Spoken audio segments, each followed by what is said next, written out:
Now I am bringing in India Walton and Sam Rosenthal. India Walton from Buffalo, who is with Roots Action, and Sam Rosenthal, the political director for Roots Action. If you guys want to go ahead, pull the camera all the way up close to you guys. Get in there real close if you can. I don't know if you're able to. Yeah, there we go. There we see you guys. I'm going to unmute you, or you have to unmute yourself, but let us know what's going on the ground there, Sam and India. Yeah, hey, Ryan. It's frustrating and it's sad. I was just telling Sam that I can feel the tension in my shoulders because I just want to scream at them, like, what the hell are you doing? I think that there were some really solid resolutions put forth, the last of which just said, like, let's get dark money out of politics. And folks said, well, we can't single out AIPAC. And it's like, well, you kind of can, because they're responsible for dropping bombs on babies. So, like, definitely shouldn't take money from them. And I think that what I want the voters to know is that these people are behind closed doors, and there's a couple handfuls of dozens of people who are dictating the platform for every Democrat that's going to be running this year. So I think that, we have to be a lot more vigilant when it comes to holding folks accountable. Right, and the voters are so resolute and clear on their disdain for AIPAC, but the party still won't come around to it because there's a couple members that hold them down. I mean, one of the excuses I heard, India, I would like to hear directly from you about this, was essentially that Black folks need AIPAC to win. He said that, right? He said Black folks need groups like this to win. Is that? Well, I mean, I've never been funded by AIPAC. I've never taken corporate or real estate money. And I was able to win my primary. So I don't think that's true at all. I think that Black people who want to sell out other Black people need AIPAC. Yeah, seems to be a really useful excuse in the Democratic Party to call it's racist against everybody to go after AIPAC now. Right. Sam, what are your thoughts? Yeah, I mean, I think you saw a couple things happen today, a set of patterns emerging, a couple of the same dynamics over and over again. The first was that we saw resolutions that were controversial be consistently watered down. So anytime there was language, for example, that said abolish ICE, language around Gaza, language around dark money in primaries, we saw that members of the Resolutions Committee were prepared to strike that language. So it's very part and parcel of what we've seen in past DNC meetings. But basically what happens is, you have resolutions that have some power and some weight behind them that then come in front of the committee. And by the time they're passed out of the Resolutions Committee, they're watered down and they're basically devoid of any real teeth. So that was one thing we saw happen over and over again. The second, of course, was anytime there were mention of specific entities who have been very active in dark money spending, AIPAC, the crypto industry, the AI industry, those were systematically taken out of those resolutions. And the rationale for that was to say over and over again that we don't want to single out industries. Like, these are people whose feelings we're going to hurt. We don't want to point to a specific entity because it's not fair to all the other people who do dark money spending in primaries, that they get a free pass. We know, of course, though, that the AIPAC lobby and the AI and crypto lobbies have been huge spenders, way outside what we've seen spent from other industries in recent years. And this is an acute issue that's in front of the Democratic Party right now. So that rang hollow a little bit as rationale. Then I think the last thing we saw was this flip-flopping on the question of whether the DNC has any impact on policy. So in the case of the Gaza resolution, a lot of folks were saying, well, the DNC doesn't set policy. This is for the legislators. We heard people saying that outside of the room as well to some of the DNC members who were involved in pushing the Gaza resolution. They were saying, you have to defer to the legislators. But then later during debate, we heard someone else say, the DNC platform informs legislation. So the DNC really wants to have it both ways. When it's an issue they don't want to act on, it seems that they defer to legislative responsibility, that we're beholden to what legislators do. When it's an issue where they're keen to shape policy, they want to make sure that everyone inside the Resolutions Committee and the DNC knows that what gets passed at a Resolutions Committee ends up on a DNC platform, and that then shapes what legislators can do. So I think those are three things we saw happen over and over and over again at this meeting, and they're all really troubling for the institution of a more democratic, small d democratic party. Yeah, and part of the thing that I was most frustrated with was like toward the end, it was like, well, we have to end the debate because we're running out of time. Like it doesn't, like we have to hurry up and just wrap this up, right? And I mean, like these are matters of life and death that we're talking about here. And the other thing is like, well, we're just gonna kick this over to the work group that doesn't work and hasn't been working, but you know, we've got a work group for that. So, I mean, it's more of this sort of do nothing, we don't have to, this is the party of us and you don't belong kind of feeling. Right, yeah, moving both, was it resolution 14 and 15, they moved to the committee. And resolution 15, when one of the comments from the DNC member was, what does Iran have to do with Gaza? I mean, what a shockingly stupid thing to say. Like, it's hard for me to imagine how dumb someone would have to be to even get to that point. But to be an elected DNC member at the big meeting and having no clue the connection there, it's like acting. I don't know if it was theater or what. Obviously, removing the teeth from the resolutions has just been terrible. They essentially did nothing about dark money. They did nothing about Gaza. They did nothing about Iran. But yeah, taking out the, like you said, Sam, taking out the, crypto, AI, APAC. These are all the groups that donated to Trump's private inauguration and gave him billions of dollars. These are the same groups who donated to his ballroom, which was just his own personal fund to raise money and he's not building it. So these are the exact same groups that have already funded the president to do exactly what he does. And the Democrats are like, yeah, let's just let him be. Let's just let him be. One other thing I want to talk about is the resolutions on Cuba and Venezuela. It appeared to me that they were essentially saying like, yeah, we support regime change there. We support transitions to democracy, which is what George W. Bush used to say. Is that how you read it? Was that your interpretation, or what were your interpretation of the Cuba and Venezuela resolutions? Yeah, I think that's what it felt like to me, very much so. Yeah, I think that, for a party that is trying to distinguish itself from Donald Trump on every basis, or so it claims, being against regime change, being against foreign entanglement seems like pretty low-hanging fruit right now. And those are opportunities for the party to say, you know what, it's really not the US's business to try to foment any kind of regime change in Venezuela or Cuba. That's for the people living in those countries to decide. Instead, this was clearly a sort of pro-interference, pro-entanglement series of resolutions that passed with very little resistance. Right, they could have been on a Republican docket easily. These weren't particularly different in language from something you'd see from the other side, who would also not blatantly say, oh yeah, we're going to invade them and kill them all. They would say, we're going to transition Cuba to a respectable democracy and bring them back into the modern. It's all the same stuff. We also saw the weakening of the ICE resolution. How'd you see that play out, and what were your thoughts there? It was a joke. It was like, oh, well, we can't abolish them. We need a kinder, gentler, something that maybe we won't call it ICE anymore, and we'll make them ICE.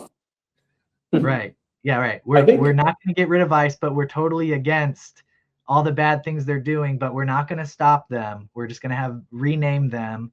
We're not going to abolish them. We're going to restructure. The Democrats need their own private masked police force for when we're in charge. So we don't want to do anything too rash.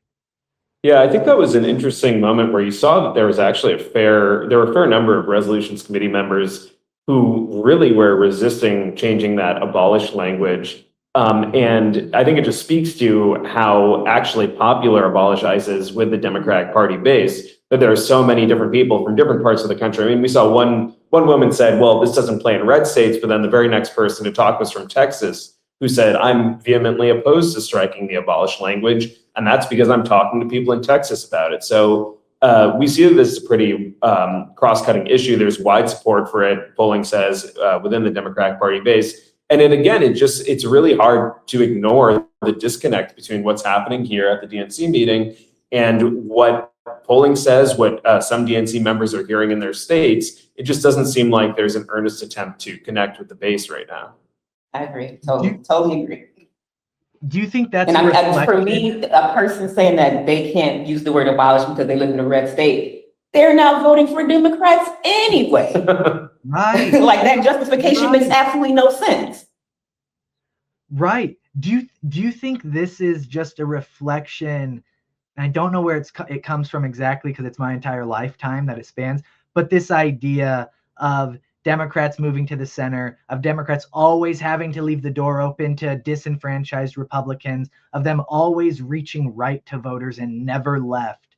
Is this just more of the same? Where does that come from, and how do we stop that? I think that this is a symptom of an antiquated party full of relics. The party is not moving to the center. The party is actually moving more to the left. And I think, I've been saying jokingly, but we're going to have to outlast some of these people in order to really get the changes that the voters, that the people who live in this country want and need.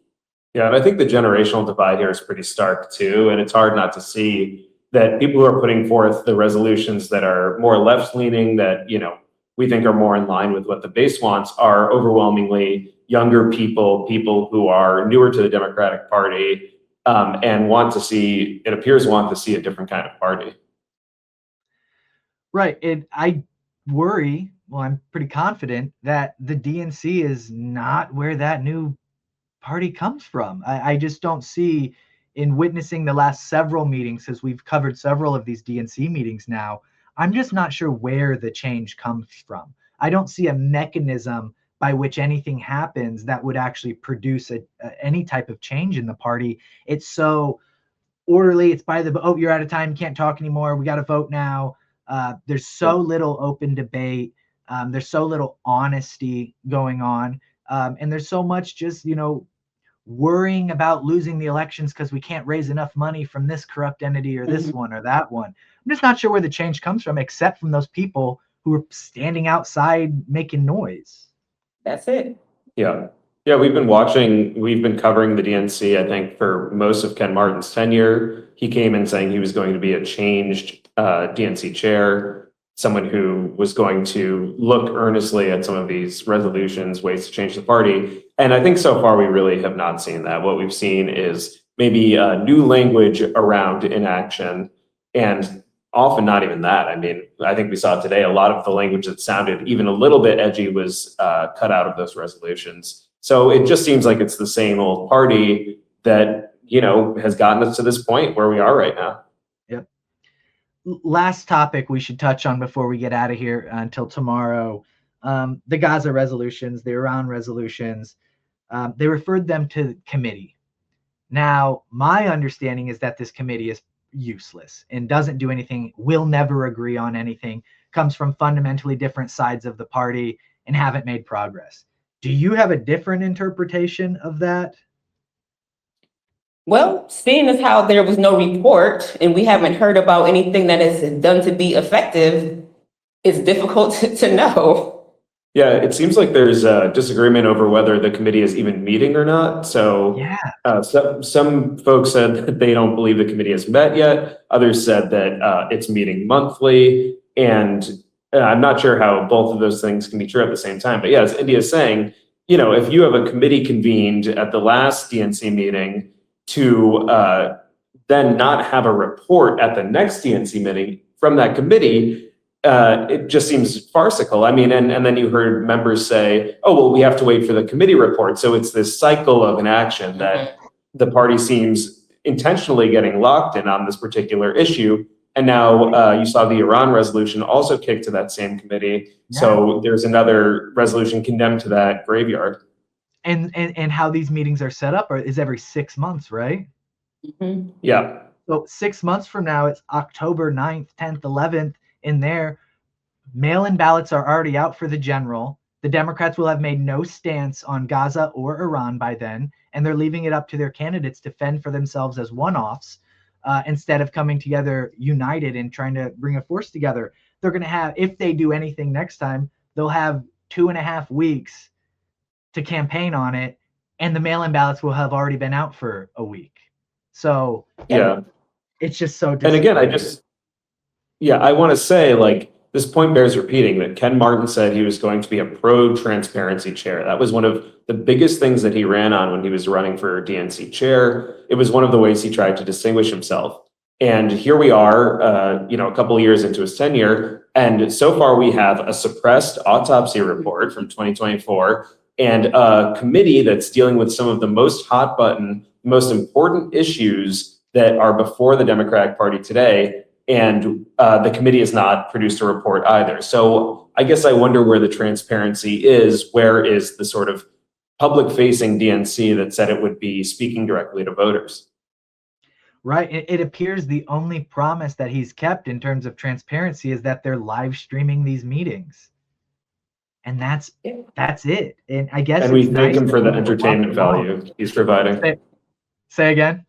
I said we thank him for the entertainment value he's been providing. The entertainment is mostly me pulling my hair out watching, though, and screaming like, I'm afraid to watch through some of this video when I'm on here alone, just like yelling into the void. Like, what are you doing? You brought up release the autopsy. We haven't even touched on that yet. Obviously, nobody brought it up in the DNC meeting because they're all protecting themselves and want to protect their own leadership. Do you think there's any chance that autopsy ever sees the light of day or is leaked? I think there's a greater chance that someone's going to leak it than that they're going to put it out willingly. Yeah. Well, I'm hoping. Yeah, could see the light of day. Yeah. They won't be happy about it, though. Right. We didn't get to talk about Chuck Schumer and how much he sucks. Obviously, we know that the DNC is not going to call for him to be ousted or anything. But at 36% approval or whatever it is, it's time for him to go as well. And we'll talk more about that over the next couple days. I think that's it for us today. Indy and Sam, thank you so much for being in New Orleans. Enjoy your time down there. And thanks for holding it down, Ryan. Thanks for bringing it forward. I enjoyed your commentary. Okay, I did my best. Thank you so much for being there. And yeah, let's connect with those protesters and see what they're doing. And hopefully they can make some noise and annoy some DNC members. Nice. Sounds good. See you, Ryan. All right. We'll see you soon. Tomorrow, Friday, we will be live at 2:45 until 5:45 Central Time. That's 3:45 to 6:45 Central Time. It may not last that long. Usually the DNC meetings end early, but we'll have that going on tomorrow. We'll also have a mobile billboard driving around the area, making demands of the DNC. So we will be on tomorrow, 2:45 Central, 3:45 Eastern for the general session. Hopefully there's some fireworks there, but as this is the DNC, there probably won't be. So yeah, we'll see you tomorrow. Thank you everyone who joined us.